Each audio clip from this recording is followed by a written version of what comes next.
Good afternoon, ladies and gentlemen. My name is Warren, and I'm representing Maybank, one of the speakers for Maybank. So for this afternoon, we're going to talk about Islamic financing. Now, I just want to pick up a few items, right? One or two items from what Alvin Fernandez has said. That he mentioned that house prices should commensurate with household income. I was just looking at some of the questions that were asked just now, which said that, are property prices today really skyrocketing? The answer would be, well, let me give you an illustration. I just came from this particular project launch called the Foresta in Bandar Sri Damansara. And the project was launched somewhere last year. So they had a few blocks of condominium units, right? The first block A that they sold was starting from 664,000, and that one was sold within a day, all right? Within a day. The second block B was opened not too long ago, maybe a couple of months back, 3 or 4 months back, and they were selling at 680,000 after that. So from 664, a couple of months later, the same property, the same the space, is being sold for 680. When I went in today, because I registered out of curiosity, I went in. Today, the price is $813,000. So ladies and gentlemen, I'd like to ask you, does your household income increase like that? Yeah? Think about it, because today, really, prices of property are skyrocketing. And when I went there this morning, you know what happened? Everybody was buying things like, it was just like so cheap. Oh, whoa, and things were going for 1 million. Oh, 1 million, hey mom, let's get it all. And I heard that lady ask the guy, can we pay cash? Wow, 1 million in cash, right? So very clear, ladies and gentlemen, that the property market is skyrocketing, right? And at the end of the day, all of this is due to what? To speculation. That's why we are here to talk about Islamic financing, how it is different, right? Now, when we talk about Islamic financing, where do you think is cheaper? Is it the conventional or the Islamic? Can I have some opinions? Anybody? Where is cheaper? Quickly? Islamic is cheaper. Anybody says conventional? Can I see a show of hands? Anybody who says conventional? Hello? The effect of BLR or BFR, right? Yeah. Okay, very good. So when we talk about comparison between conventional and Islamic, ladies and gentlemen, many look at the terms and rates only. So therefore, it is a very inaccurate kind of comparison. When you are comparing Islamic and conventional, ladies and gentlemen, you are like comparing an apple to an orange. So that's not a very fair comparison. Because why? Islamic and conventional, let me tell you, are two different business models. Agree? Agree. Okay, so let's move on. Now, why the slow take-up in Islamic financing? First, customers always feel comfortable with conventional financing. Why? Because all the while, everybody has been doing on conventional. So roughly, there are no comparisons. If you take Islamic, you want to compare with another Islamic banking, product, isn't it? Right? But because, you see, Islamic products are so fluid and dynamic that you can use many types of concepts under Islamic to actually make a loan package. For example, just now Alvin did speak about, I think I saw a picture of the pavilion, right? And if you look at the pavilion, that was financed under Islamic. I think one of the main financiers would be Kuwait Finance House, right? And that one has a web of what? Of Islamic concepts that came in together with the financing, yeah? And the people who wanted to buy or those units there, right? They were from where? The Middle East. Because why? They subscribe to Islamic financing. Now, the next part, customers don't understand the Sharia concept. Why? Because for those who are non-Muslims, do Sharia concepts actually affect you? Non-Muslims, does the Sharia concept affect you? Yes or no? No, because for where you are concerned, you go to the bank, give me the best rate, and that's it. Correct? Right or not? Okay. So the next portion, customers feel that there are too many restrictions which is cumbersome. Yes, Because when we talk about Islamic financing, ladies and gentlemen, what we are looking at is that we must comply with the Sharia. And if we do not comply, or if we are unable to comply with the Sharia, then we are not doing things in accordance with Islamic financing. Now, the next point, the cost is added to transactions, making it seem more expensive. Why? Because examples, like for example, the product called BBA, right? That would be under what you call it, buy and sell. So what happens is that when you got a buy and sell kind of agreement, isn't it? Of course, the bank must increase the selling rate, right, in order to make a profit. The good point is that when they have fixed that selling rate, then your Islamic, what you call that, commitment is fixed. You know they cannot go above, higher than that. Okay? So when we talk about this, making it more expensive is because of the add-on. But don't forget, ladies and gentlemen, as we get along later, you'll understand. With that add-on, you also get something else in return. Other than that, like I said earlier, there is lack of standardization. Because if you go to Bank Islam has maybe their own set. Although you can talk about the same kind of product, say Musyarakah Mutanakisa, MM, you call it. You go to Kuwait Finance House and you go for their Musyarakah Mutanakisa. You come to Maybank and you come for the Mutanakisa again. They're not the same. Simply because the terms and conditions are different. And if you look, and if you say you go to KFH, for example, you go to KFH and you take the product, right? They are very strict in a sense that they comply with the AUFI standards. Audit Accounting Organization of Islamic Financial Institutions. They comply with that strictly, okay? They comply with that strictly.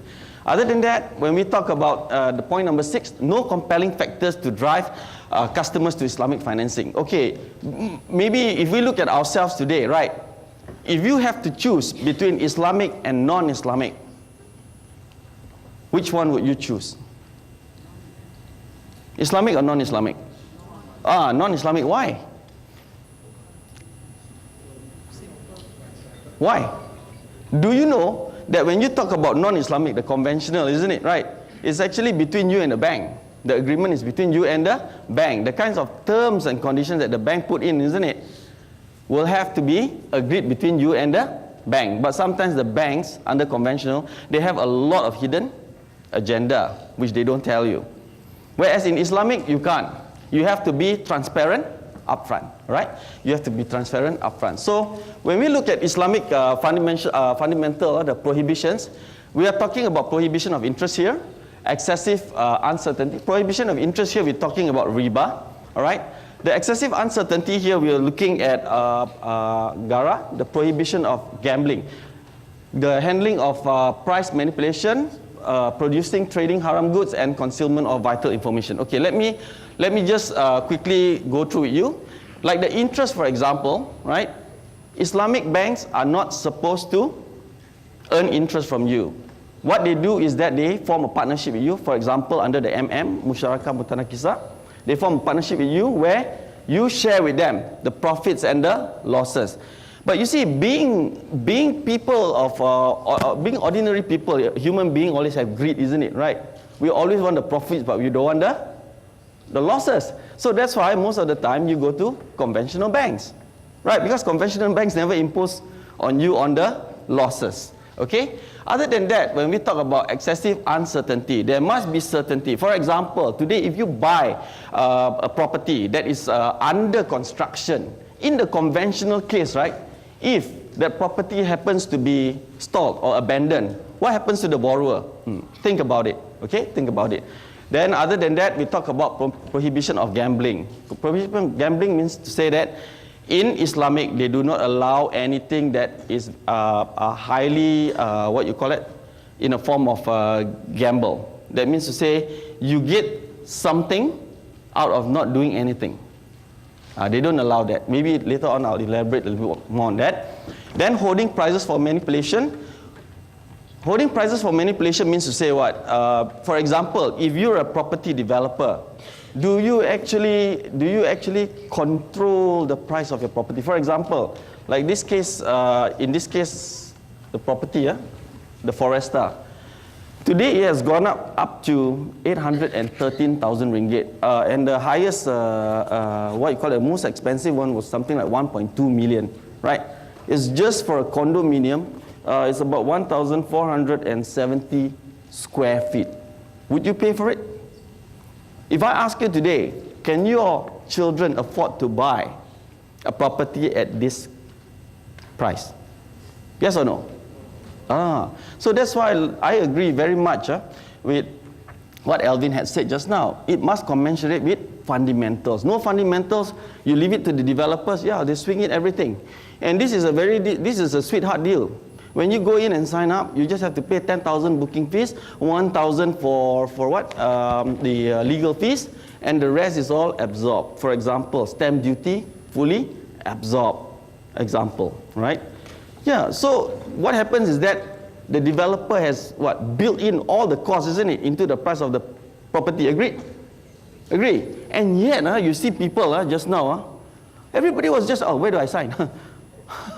Where do I sign here? I'll just issue a check, 10,000 ringgit, it's like no big deal. And there was another lady, I don't know whether to feel pity for her or not. She signed up, she paid the 10,000. So I said, hey, you sure you can afford?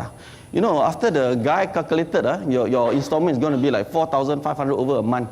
I think I don't have to worry lah. Right now I'm staying somewhere in this condominium. They say that my condominium, the price will go up. Right now it's about 300 something. By the time this thing is completed, it's about 450. So just before it complete, I'll sell my this one. Then when I get the cash, I pay up. That is only wishful thinking, Right? That's wishful thinking. Why? Because today when you talk about developers, ladies and gentlemen, they are fantastic at marketing. They are fantastic at making you look at dreams, As long as your property is not completed, it's just a dream. Agree or not? Right? Example, last time they told you the what?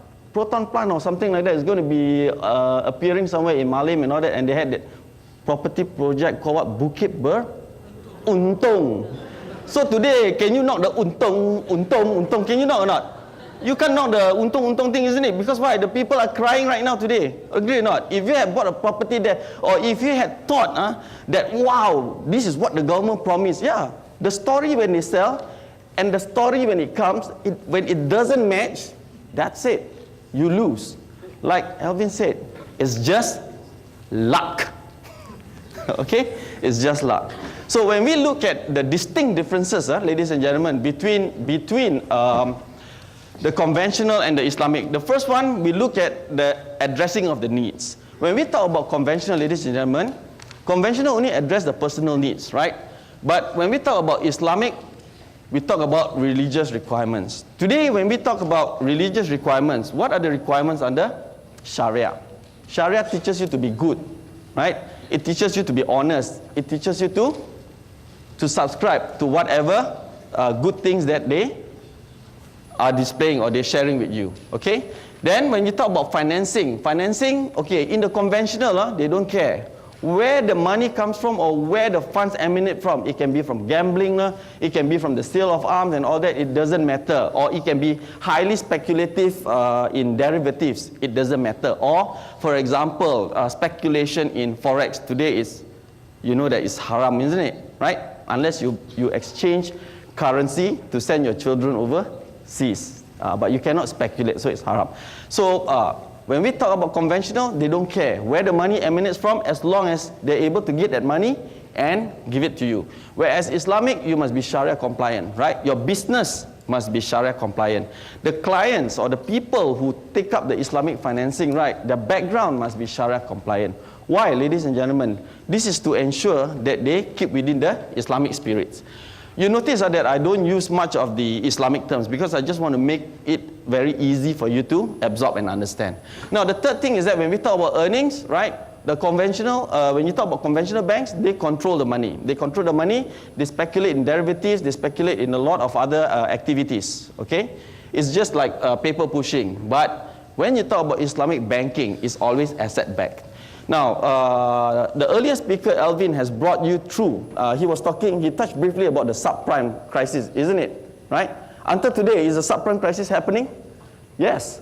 And the quantitative easing 1 and 2 is nothing like just a huge bailout of all the organizations, right, in the US and in Europe. And in Europe until today, it's still not out of the woods yet.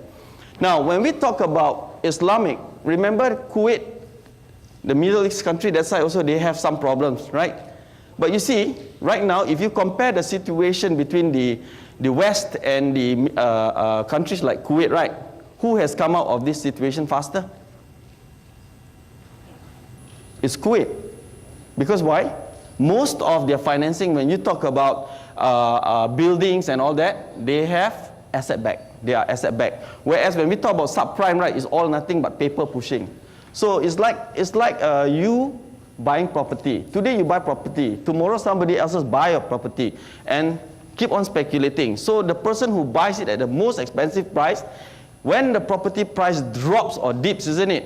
Who gets hit badly? The person who last bought that property, isn't it? Right? Whereas others who have bought it at a cheaper price will have already made their profit. Agreed? Right? Okay, so that's very important. Now, just for some statistics, like for example, the last subprime crisis, the properties in Bangsa, even subprime happened in the US, Bangsa properties did not move below 7% depreciation. They don't have depreciation more than 7%. It's up to 7%. All right, so that's some statistics for you. Now, when we talk about trading, we talk about conventional, they're based on financial risk, asset back, I've touched on that. Now, investment, they invest in all kinds of business, conventional, whereas in Islamic, you must be Sharia compliant, all right? You must be Sharia compliant. Benefit to the FI, when we talk about distinct differences again, is no limit to profit maximization. Okay, in the FI, in the CF, conventional financing, they don't care. You pay late, I charge you interest. Agreed? And how much is your interest charge? It's base plus something percent, right? Maybe base plus 1, right? That if you pay late. If you don't pay late, okay, fine. It's like status quo between Islamic and conventional. But in Islamic, if you pay late, they are not supposed to take. You see, because the principle is so, what you call it, the word they use is mulia, sangat mulia. That they are not supposed to cause you any hardship, isn't it? So what do? They call it a compensation charge. Compensation charge of 1% of the installment amount. So if you take, for example, like hire purchase versus the hire purchase Islamic versus hire purchase conventional, it's better to go for the Islamic because why? Pay late lah, you only get charged 1%. If you go under the conventional, pay late and you get charged 8%. So you see, Malaysians are like that one. We are very smart. We know where to take the greatest advantage, right? But sometimes when you take the greatest advantage, ask yourself, touch your heart today and ask yourself whether you are doing it right from the heart, whether you're doing it honestly, whether you're doing it sincerely, genuinely to help other people and yourself. Okay. Now, other than that, relationship, okay, here is a creditor-debtor relationship, and for Islamic banking, is partner, investor, and trader, buyer or seller. Development in the conventional financing, ladies and gentlemen, is actually in banking standards, normal banking standards, where we take from Europe or the West. Whatever new banking standards that they introduce, maybe like under Basel II, Basel III is coming up.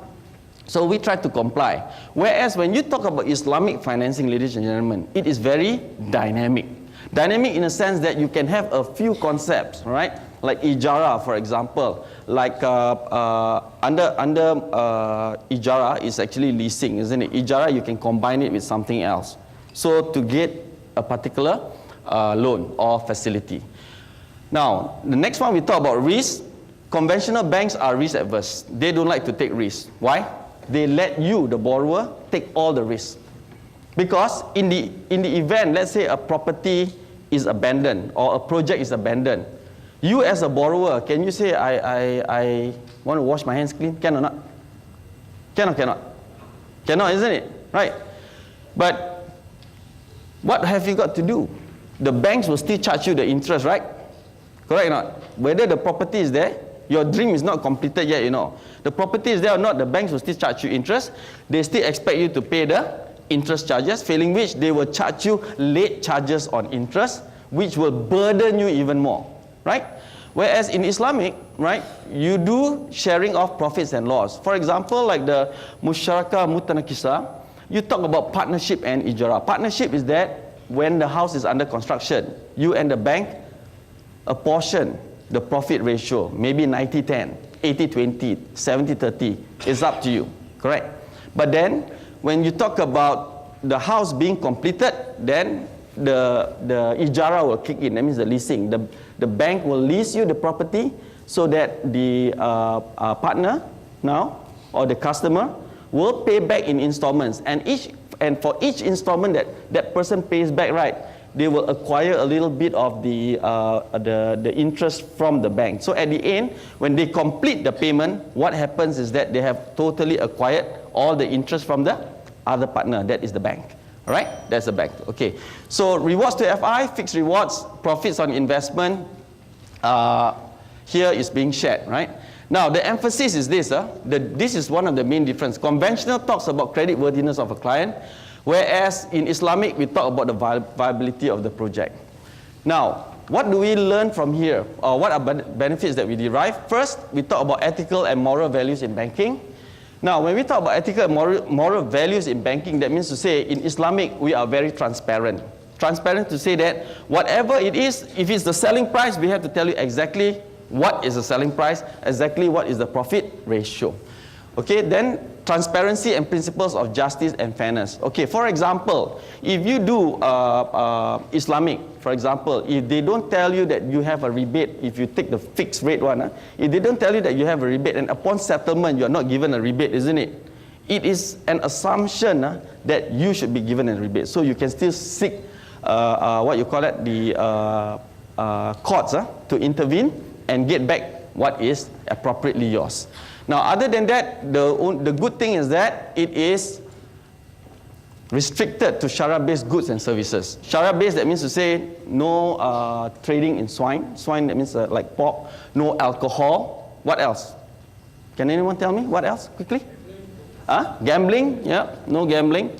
Right? So they're saying like, okay, maybe, for example, all your betting outlets close shop. Cannot, right? So if you're talking about financing restricted, I just give you another an example. Like some of you may want to open an eating outlet, for example. And then you say, okay, my food is all halal. But at the end of the day, you still do serve wine. Correct? Now, under some of these guidelines, right? If you take the foreign banks under ALFI, they're very strict. That means it's not Sharia compliant. Our local banks may say, oh, okay, that's just a side thing. But then the main thing is that they fully comply. So it's again up to the Sharia Council. And then if there is any dispute, it will be the Sharia Council of the Bank Negara, right? Bank Negara. Next one will be financing based on worthiness and viability of the project. We talk about viability of projects first, right? So far, for example, like the pavilion, that was between, I think, Kuwait Finance House together with some of the developers. Usually, if the bank wants to go into a partnership, right, the bank will go into a partnership like with a very reputable developer, right, like SP Setia or YTL, who have very, very good track record. Now, other than that, we talk about dealings on investment grounds. It promotes entrepreneurship. If you take under commercial or under conventional, isn't it? There's nothing, there's no skill involved. But whereas if you take under Islamic, right, you are a partner, you are also concerned. If the project don't complete, what's going to happen? What's going to happen? So many people today, when they buy property, isn't it? If I ask you, how many of you have actually gone to see or look at the property that you have bought when it was under construction? Nobody gives a hoot. Okay? Now, these are the value comparison. When we talk about value, okay, what's the value that you get out of conventional and what's the value out of Islamic? The objectives for the conventional bank, they want to maximize the profit without any restrictions. So it is between you and the conventional bank. But for Islamic, you have to comply with the Sharia. Okay? Secondly, the source of funds, all types of business, but for Islamic, you must be Sharia compliant. Halal business. All right? Halal business. So Other than that, interest rate, this is quite interesting when you talk about interest rate. Here, in commercial or conventional banking, the bank can actually keep on raising the interest rates without any limits. Without any limits. Why? It's because it's in agreement. As long as the base lending rate goes up, isn't it, right? Your base lending rate goes up, your interest rate goes up. Agreed. Whereas in Sharia or in Islamic, you have a ceiling. Base BFR plus 4. That's it. Tops. So if today the base lending rate is, or the BFR, base financing rate, is 6.6%, right? Plus 4, that means you will be signing at a maximum of 10.6, right? At a maximum of 10.6. You can be assured of that. Then other than that, when we talk about focus here, when we talk conventional, the FI takes the focus, all right? They take prominence because they look after their interest first. But when we talk about Islamic, the public interest for growth and equity. Imagine, ladies and gentlemen, if all of us here don't speculate, if all of us here, like our speaker says, that everybody gets only 1 or 2 houses the most, or everybody can buy 1 house, right? You think prices of property will skyrocket? It won't. But because it's capitalism, it allows people to buy, it's a free market, and that's why everybody is pushing up the prices. And he's quite right. If property prices go up, right, do you think your rental will go up or commensurate? No. Because why? If you go look, for example, at Kota Damansara, there's one project near the Sagi University, right? Yeah. There's a lot of completed shop lots, and you know, practically every lot is for sale or to let. Now, if everybody is buying for investment, then who are the real people? Who are the people who really need this kind of property, right? And if you look at the recent status or recent research, right, it goes to show the ratio is 40-60. What is 40? 40% of the people who buy want to own that property, whereas the other 60% who buy is only for rental and for capital appreciation. So where do you think this is going to head? Of course, this 60% is definitely going to push up the market even further. Okay. Other than that, late payment. When we talk about late payment, late charges, okay, compounded, and then you got interest, compounded interest. Whereas for late payment in Islamic, the compensation for defaulters at minimal amount, that's 1%. They call it that fee is depending. If you talk about local banks, I think they will utilize it under their profit and loss income. If you talk about those who comply, the banks, foreign banks that comply with our fee standards, do you know, like, say for example, Kuwait Finance House, whatever late charges that they collect, isn't it? That money is put into a donation account, which will be donated to the charitable bodies. That's amazing. That's amazing, right? Then other than that, insurance, stamp duty, no exemptions. Under Islamic, you got a 20%. Okay, how is this different? Islamic and conventional, conventional you got memorandum of transfer. That means the transfer name, isn't it? Islamic is also the same. So there's like no difference. The only difference is on the financial instruments. Islamic financial instruments, you go the ad valorem, you get another 20% off. This is the government's way of actually promoting Islamic banking. Islamic banking, the stamp duty I'm talking about. So if you want slightly cheaper stamp duty, yeah, Islamic financing should be the way. Any questions on the stamp duty? This one I think not many people are aware. And this stamp duty will run until year of assessment 2015, 2015. Okay, other than that, asset delivery not guaranteed, and then under Islamic is guaranteed. For example, if you take musyarakah mutanakisah, right, from partnership, right, that means during the construction of this one. Let's say if you're under MM, what happens if the property stalls? You, as a partner, you can decide and tell the bank, hey, look, I don't want any more interest in this.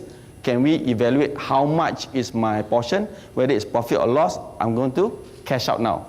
Whereas the bank will try to persuade you. If they can't persuade you, okay, they pay you off, you take your portion, the bank will continue the project. This has not happen in Malaysia. I've not known of any projects like this happening in Malaysia yet, but that's what the concept is all about. They have to guarantee, because at the end of the day, if you don't have a property, how are you going to lease the property under ijara to the customer or the client? Okay. Now, when we talk about settlement, no rebate provided. This one, rebate provided. They call it IBRA. So what happens is this: when you talk about BBA, for example, ladies and gentlemen. Now, BBA here, in this case, you got to top up, isn't it? You got the selling price, buying price, selling price, right?